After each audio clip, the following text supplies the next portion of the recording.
சுற்றி பாருங்கள். ஃப்ரீயாக சுற்றலை அப்படின்னு சொன்னால் டிஸ்க் கேலிபருக்குலாம் க்ரீஸ் போட்டு மாட்டினா தான் நமக்கு ஃப்ரீயாக சுற்றும். அப்போ தான் மைலேஜும் வரும், பிரேக் எஃபிஷியன்ட்டும் இருக்கும். இல்லைனா ஹீட் ஆகிடும், தேஞ்சிட்டே போச்சுன்னா.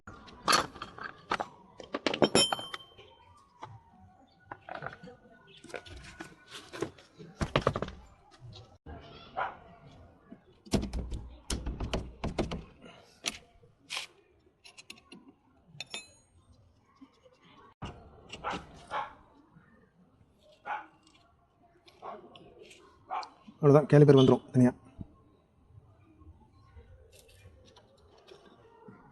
ஃபுல்லாக மெட்டல் பீஸு. இது மாதிரிலாம் இருந்ததுன்னா பிரேக் ஒழுங்காக பிடிக்காது. ஆனால் போஷ்னு சொல்லி நம்பி வாங்கினேன், குவாலிட்டி கம்மி.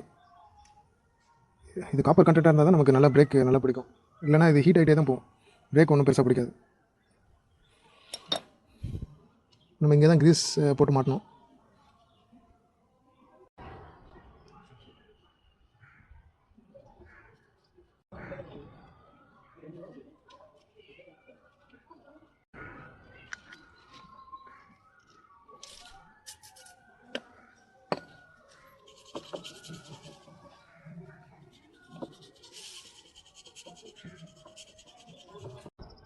க்ளீன் பண்ணியாச்சு, க்ரீஸ் போட்டு மாட்ட வேண்டியதான்.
அவ்வளோதான், ஃபிக்ஸ் பண்ணியாச்சு.